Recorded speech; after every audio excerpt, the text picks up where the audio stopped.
Okey.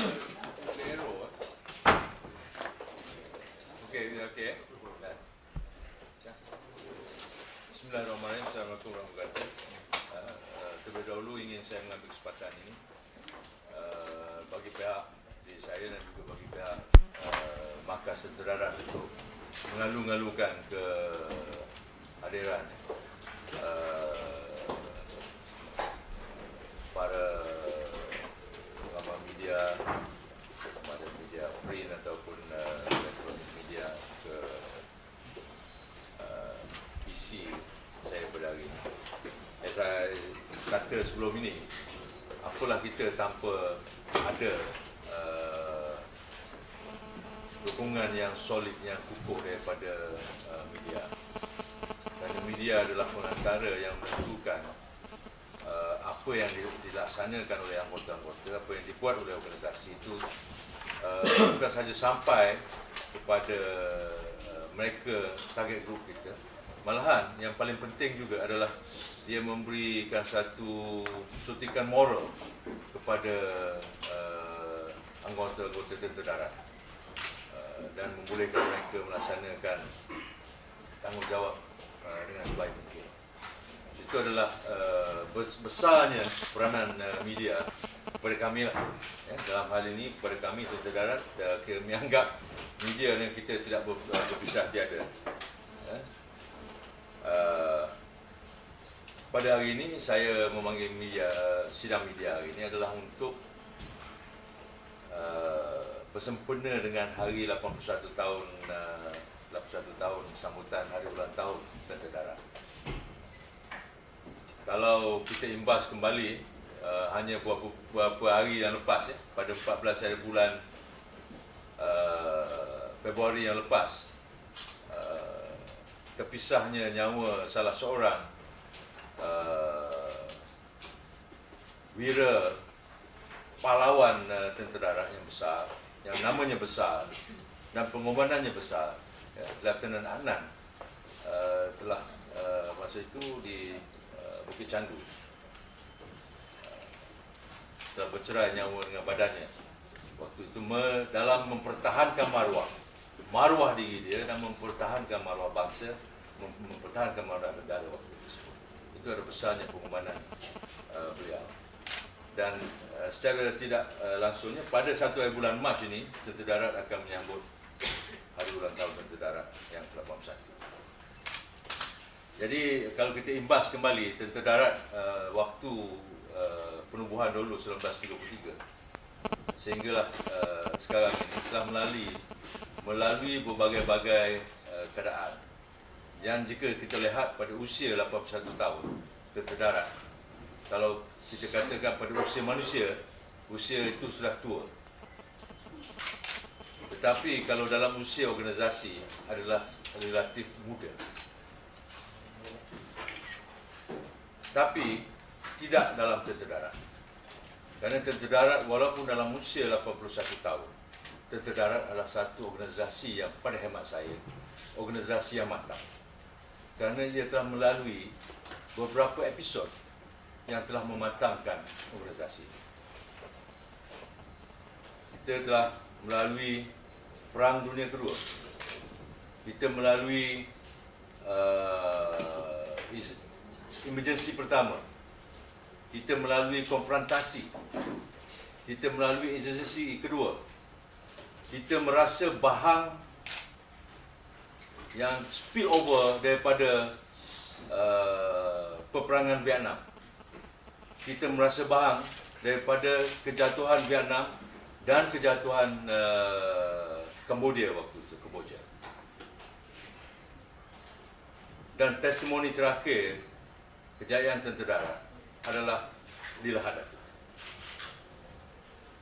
Jadi kalau kita ukur dari situ, walaupun seusia 81 tahun, sebenarnya Tentera Darat adalah merupakan satu organisasi yang matang.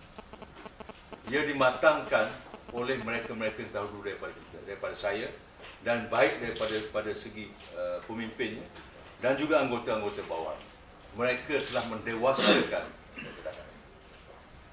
Jadi atas nada yang itulah saya ingin mengambil kesempatan ini untuk rekodkan kita punya merakamkan penghargaan kita kepada seluruh warga tentera darat yang terdahulu terutamanya, yang telah meletakkan tentera darat ini di tempat di mana seharusnya tentera darat berada. Itu adalah secara intinya apa yang berlaku pada tentera darat sepanjang 81 tahun yang lalu. Kita lihat beberapa kejadian yang besar yang berlaku sepanjang operasi kita pun, mana saya tak ingin menyentuhkan di sini. Tapi yang pentingnya adalah tentera darat adalah satu organisasi yang matang, matured, yang telah mampu melaksanakan tugas. Pada masa yang sama, saya juga ingin menarik perhatian. Selepas pada peperangan, lepas pada Cold War, peperangan kedua, kita ingat dunia ini akan lebih aman. Tapi tidak sebenarnya, kerana waktu itu tersebut keluarnya banyaknya beberapa negara yang terlibat di dalam kancah peperangan saudara, terutamanya di negara-negara Afrika. Jadi waktu itu satu kejadian yang telah juga menjadi rentetan sejarah pada tentera darat adalah pelibatan kita secara total di dalam misi-misi pengamanan basa-basa bersatu. Di dalam misi pengamanan basa-basa bersatu inilah kita telah diberikan pengiktirafan yang tertinggi. Kerana tentera darat bukan kita hendak, tapi di situ timbulnya pahlawan-pahlawan di dalam tentera darat. Di Somalia, di Bosnia, maupun di Lebanon baru. So ini adalah rentetan yang telah saya katakan tadi meletakkan tentera darat di satu tahap yang paling ingin juga saya sentuhkan di sini pelibatan tentera darat, iaitu kita telah juga mendapat pengiktirafan kerana telah menggerakkan satu kumpulan ke bumi yang lebih konfliknya agak lebih serius, fluid, iaitu di Afghanistan. Satu kumpulan tentera terdiri daripada anggota-anggota medical telah digerakkan ke bumi Afghanistan memberikan bantuan mereka di sana. Mereka telah diberikan pengiktirafan bukan sahaja oleh negara-negara yang terlibat dalam operasi itu, international, tetapi juga adalah rakyat dan kerajaan Afghanistan. So kalau kita lihat di bumi Afrika, di Asia Selatan, di Asia Tenggara, semua kita meninggalkan kesan dan kita telah meninggalkan nama kita di tempat tersebut.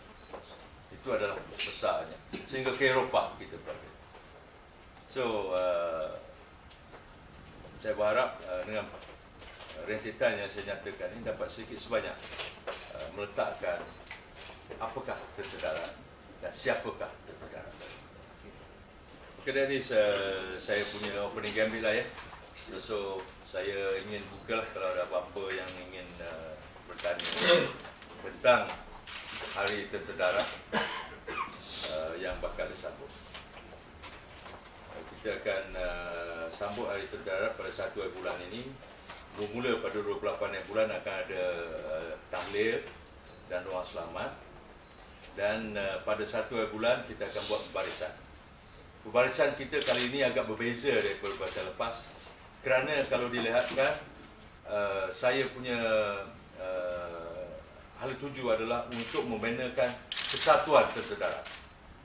Supaya mewujudkan satu tentera darat yang bersatu, yang kukuh. Jadi pembarisan kita pada kali ini adalah little bit berbeza daripada yang telah kita lakukan sebelum. Pada 2 bulan akan ada satu lagi acara, iaitu demonstrasi keupayaan tentera darat, yang pada masa yang sama kita akan membuat pembarisan penghormatan kepada Lahadat, mereka terlibat di Lahadat. So bagi tujuan tersebut kita telah menggerakkan semua yang terlibat, baik daripada Sibu, tiga ranger dari Sibu, 3 Melayu daripada Kota Kinabalu, 7 Melayu daripada Tawau, 4 ama daripada Kuching, yang mana terlibat di dalam lahad datu itu kita bawa dia ke sini. Itu adalah sebagai imbasan penghormatan tentera darat yang diberikan kepada mereka yang telah sacrificekan, mengorbankan, mengabdikan diri mereka kepada negara.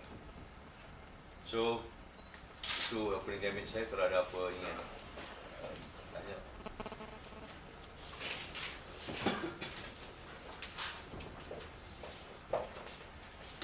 Soalan?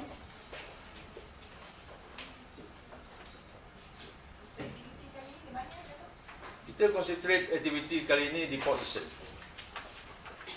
Kenapa Port Dickson? Ada 2 sebab. Satu, membolehkan satu perhubungan akrab antara tentera dengan awam, kerana tempat parade di Port Dickson itu agak terbuka. Keduanya, ini bersesuaian dengan tahun melawat Malaysia. So sekarang aktiviti kita itu kita buat di Port Dickson untuk membolehkan rakyat semua dan juga turis-turis datang untuk memerhati dan mengunjungi tempat yang kita membuat program. So secara khususnya adalah pengiktirafan kepada bandar tentera darat, Port Dickson sebagai bandar tentera darat. Untuk semasa demonstrasi keupayaan tentera darat, apa peralatan yang akan dilakukan? Kita tidak akan gerakkan banyak, kecuali kita akan lakukan operasi khusus. Kerana batasan yang ada di situ agak terbatas, jadi kita tak boleh bawa peralatan yang itu. Kita hanya akan membuat demonstrasi pasukan khusus kita.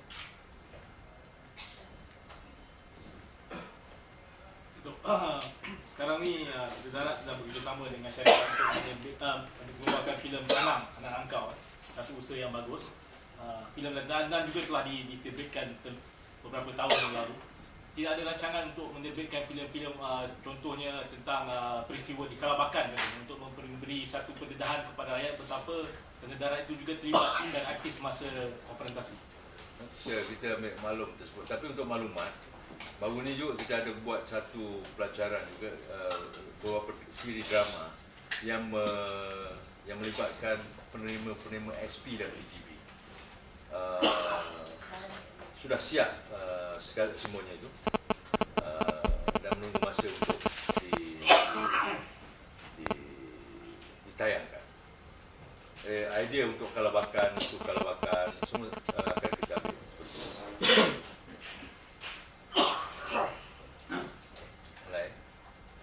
Dari segi perancangan tentera darat, ada tak keperluan untuk tambah set dan sebagainya? Kalau dalam rumah tangga kita pun, hari ni kita tengok fridge ni, kita nak ubah fridge juga kan. Tapi dalam tentera darat pun kita ada rancangan-rancangan untuk meningkatkan keperluan kita, terutama yang melibatkan daripada baik dari segi firepower ke, daripada segi mobility kita, daripada segi surveillance detection kita. Itu adalah dalam perancangan kita. Tapi kita juga harus mengambil kira lah kekangan dan kemampuan, capability yang ada pada kita. Jadi atas dasar tersebutlah tentera darat meletakkan keutamaan dia. Apakah keutamaan yang kita akan buat? Jadi sejak saya ambil alih ini, salah satu benda konsentrasi saya adalah untuk menentukan kesiagaan kita melalui peralatan kita yang sedia ada.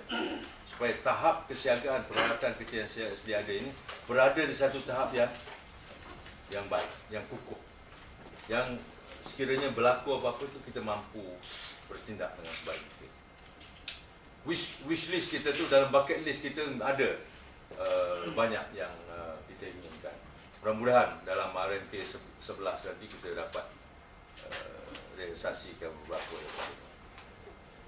program yang sekarang ni dalam pelaksanaan kita adalah program 8x8. InsyaAllah 2 biji 8x8 tu yang termasuklah AAV pun akan dibawa semasa DSA. Itu masuk prototype yang kedua. Mesti pattern yang kedua. AAV nombor 2 pun akan ada sewaktu DSA. Dato', during Singapore Air Show, the Defence Minister shows a very good interest in attack helicopter. So is the Army's wish list coming true for attack helicopter?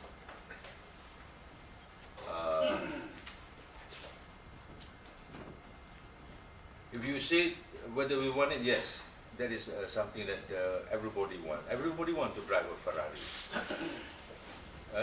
Instead of a Proton Saga, they would like to go on Ferrari. But there must be something in between yang kita perlu lihat. Or maybe we upgrade our vehicle to Privy dulu. So this the probability of yang ada. Yes, wish list is there kan. Tapi tentang affordability kita is another thing. Untuk ni satu soalan luar topik daripada sambutan tentara. Tapi kita tengok dalam regional forces, kita tengok dari segi army regional, dia beefing up dia punya capability, keupayaan dia dipertingkatkan as we speak. Yeah. Tapi tentara dalam keadaan kekangan ekonomi dan kekangan kerajaan, bajet dan so on, berusaha sedaya upaya untuk mengimbangi kekangan ini dengan keupayaan yang sedia ada.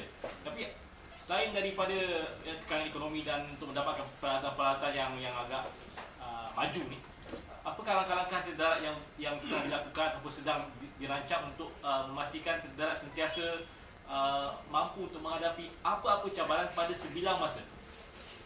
Salah satu aset yang ada dalam tentera daratnya adalah anggota dia.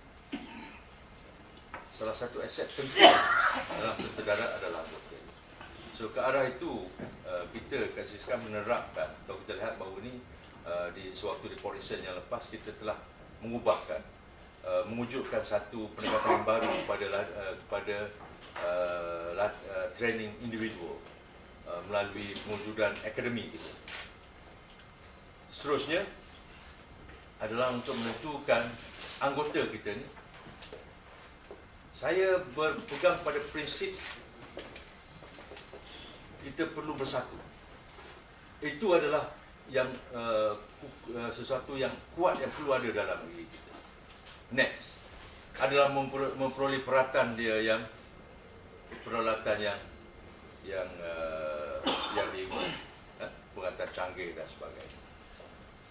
Having said that, it is a combination of all factors yang menentukan kejayaan itu. Sama ada the intangible, peralatan, dan the intangible, baik manusia, persekitaran dan sebagainya.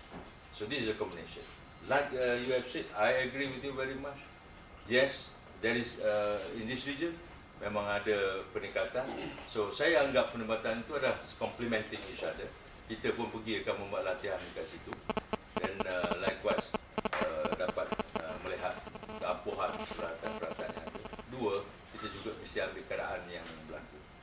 Dan kita, insyaAllah kita akan juga meletakkan kepentingan ini sebagai satu kepentingan yang penting, kemana supaya man, machine and method itu dapat dilaksanakan dengan baik. Dan orang yang memegang senjata tersebut diberikan perlindungan yang sebaik. Battlefield survivability dia berada di tahap yang terbaik. Jadi Dato', sejauh manakah pelaksanaan Army 210 setakat hari ini? Kalau kita lihat, baru ni kita telah membuat satu kajian untuk melihat parameters dia. Jadi setiap perancangan itu akan pada satu masa perlu membuat adjustment kepada plan tersebut. Saya adalah salah satu yang membuat plan 210 plus 10 dahulu. Datuk Syarani masa itu ada masa saya. Jadi kita lihat perlu ada adjustment. Kerana movement kita tu agak keluar. Jadi kita perlu membuat supaya berada di dalam parameters yang kita tetapkan. Dan salah satu benda yang mengikut alirannya adalah 8x8 itu. 8x8 itu adalah salah satu daripada rancangan yang memang ada dalam Army 210 plus 10. Nak tanya status MK109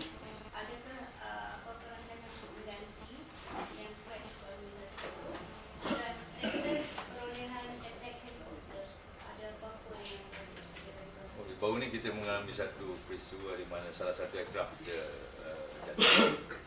Setakat ni kita tidak ada rancangan untuk membuat perolehan latihan aircraft tersebut. Dengan jatuhnya dia tu kita ada lagi berapa? 10. Kita sebab jatuh satu ada lagi 10. Saya rasa dengan yang ada itu cukup mampu. Dan kalau kita lihat announcement oleh Yang Berhormat Menteri berkenaan dengan upgrading of Nuri, kan, salah satu benefiter daripada tersebut adalah tentera darat. Tadi soalan ni agak sensitif tapi ada tanya. Tentera Darat telah memperkenalkan kamera digital yang baru yang diterima ramai sebagai antara yang As what we have said, this one also have gone through kita punya BSPP for dia punya investigation. Talking about combining just now, is it the army is moving away from the old style of infantry brigade into a real combined arms brigade as planned for the conventional forces last time? Tak faham mana. Maknanya kalau sekarang ni macam infantry, satu Melayu, dua Melayu, tiga Melayu, dia berpegang pada division. So now is it now akan berubah kepada brigade punya style punya formation yang semua alat peralatan ada di situ, mechanized ada dalam tu, air wing ada. Are you moving that way or still masih regimental style? Mereka kill kita gitu kan? Ya. So memang rancangannya adalah ke arah untuk mengikutkan sistem yang sebegitu. Tapi menangkan kita punya kemampuan yang ada agak terbatas. Jadi salah satu pendekatan kita ambil adalah mewujudkan brigade-brigade trust pada tentera. So brigade-brigade trust ini yang akan digunakan sebagai nanti platform untuk mempertingkatkan. Jadi setiap division itu ada brigade trust. Jadi specialized brigade ni, contoh dia 4 brigade itu sekarang duduk di bawah 3 division, masih kekal begitu. Tapi mereka salah satu battalion yang ada sekarang telah pun ditransformkan menjadi mechanized battalion. 14 Melayu di Gemas telah ditransformasikan menjadi mechanized battalion. Jadi slowly benda ni akan dilaksanakan sebegitulah. Dan mungkin juga waktu akan datang mula kita masuk motorized type of formation. Jadi di masa depan tak adalah apa macam masa kes banjir tu, unit engineering pada Melaka pergi ke Terengganu. Sepatutnya kan brigade sepatutnya telah. Tapi kita punya sumber jambatan, sumber jambatan itu berada di beberapa tempat. Jadi tak ada di brigade yang apa Tidak unit yang organisasi. operasi di Terengganu. So kita punya bridging squadron berada di Gemas. So bridging squadron ini tidak embedded dalam Brigade, dalam yang regiment engineer yang ada sekarang. Tidak. So kita sekarang ni kita ada bridging squadron. Jadi bridging squadron ini yang akan menggerakkan peralatan. Kalau macam style US Marine, everything is one unit. Semua berjalan. US Marine is one force by itself. Ya, kalau di brigade dia the own brigade, everything is inside. So you move. That is ultimately maybe what will happen, but not during this period of time, I suppose. Saya juga ingin menerangkan bahawa sekarang ini di Sabah, di Sarawak pun wilayah 2 telah diketuai oleh seorang Lieutenant General. Saya equivalent to Markas Medan. Jadi dia sini Markas Medan Permantaan Barat. Dan di wilayah timur pun akan ada satu pemandangan. So hopefully dengan adanya itu apa-apa kejadian yang berlaku boleh the onslaught tu kita dapat absorb sebelum kita membuat sebarang pertimbangan untuk bantuan. Maksudnya apa perkembangan terbaru Komitmen Malaysia dalam membantu di Serantai dan juga di MLF? Okay, regards to Selatan Thai, kita tidak ada dalam, tapi perhubungan kita adalah dari perhubungan ketenteraan. Saya punya Panglima Division berhubung dengan Panglima 5 Division di Thailand. Begitu juga Panglima Medan adalah joint chairman kepada Regional Border Committee. Jadi mereka ini berhubung. Jadi untuk di dalam kes untuk perjanjian dan sebagainya kita tidak terlibat kerana itu ada di bawah MD jalan. Jadi kita adalah segi daripada military to military cooperation, dan military to military cooperation adalah relatif baik kerana pertukaran maklumat dapat disalurkan dengan baik semua. MNLF kita wujud di sana adalah sebagai pemerhati, sebagai mengetahui kumpulan pemerhati di IMT Mindanao, International Monitoring Team di Mindanao. InsyaAllah pergantian akan dibuat pada dalam waktu yang dekat. Mungkin ketua IMT yang baru akan pergi mengambil alih di sana. Dan kita dengar baru ni akan ada satu compact agreement sebagainya. Alhamdulillah lah, kita rasa itu adalah satu kejayaan bagi negara kita lah, ke arah membantu regional peace and stability. Datuk, apa Datuk punya komen to put once and for all to musnahkan all this informasi salah dekat especially media sosial, kononnya akan ada serangan di Sabah, di Kota Kinabalu and so on and so forth, Tawau gitu. Apa komen Tuan? One shot. What can I say? I say that is rubbish, kan? So I think that is quite clear daripada benda ni telah dibuat oleh Eskom, dibuat oleh PAT, dibuat oleh IGP. That is very clear already. So bagi saya pun ini benda-benda macam ini biasa kan dalam apa ni, dalam media ni, dia kan, unless until people been pick up and been punished accordingly, deterrence been set. Kalau tidak, dia akan jadi macam itulah. Tapi saya pegang itulah dia, yang statement-statement yang dah dikeluarkan oleh PDN, baik IGP, baik oleh PAT, baru ni PAT. I think that is the stand. And our part is we place our troop dekat sana to make sure this such thing never happen and we don't have to jump because kita dah ada additional troops di Sabah. Memang kita gerakkan additional troop daripada sini untuk terus berada secara berterusan. Luas tadi kenyataan tu. Correct me if I'm wrong. So kita ada pemerintah markas Medan di sini Sungai Besi dan ada satu lagi di Sabah. Wilayah pemerintah wilayah timur. So dia ada pemerintahan wilayah timur untuk di Sabah. Untuk di Sabah Sarawak. Sabah Sarawak. So satu Lieutenant General. Siapa Jang? Dia memang dah diisi oleh Lieutenant General Datuk Zaki. Dan dia punya di Sarawak ada satu division sekarang. Ada satu division. Di Sabah ada satu task force sekarang. Task Force 450. So that should be able to strengthen the reform. So Datuk Zaki masih pegang Panglima Satu. Apa ni akan wujud satu organisasi yang baru lah. Organisasi yang baru. Memang ada satu division dekat sana dan satu task force di Sabah. So adakah ni satu permulaan awal sebelum second, fifth division? This is an interim of the whole thing. So we place benda tu secara ad hoc, mengambil kira perkembangan yang berlaku tu, jadi kita melaksanakan perkembangan. Mungkin 10 tahun sekarang lebih kurang. Baik tak? Baik. Inilah yang yang dikatakan tengah buat adjustment itu lah. 210 plus 10 is additional division, yes, in Sabah. Additional division in Sabah. Tapi saya tidak pandang sampai ke 10 tahun. So ni dalam masa terdekat ke? So sekarang ni adjustment sedang dibuat dan dalam proses penempatan anggota dan sebagainya.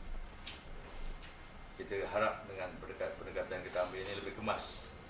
Jadi kalau ada apa benda pun di situ mereka mampu untuk menangani dengan sebaik. So Datuk, perkembangan penubuhan brigade baru di Sabah untuk Eskom ni dah? Ya, benda itu ditangani. Sekarang ini telah pun kita membuat penganjuran apakah keperluan kita. Untuk mendukung perkara tersebut, kita telah meletakkan additional 2 batalion di Sabah untuk bantuan sebelum masa. Dan sekarang kita menunggu kelulusan. Kita mewujudkan banyak ad hoc unit untuk membantu mengemaskan anggota kita di Sabah.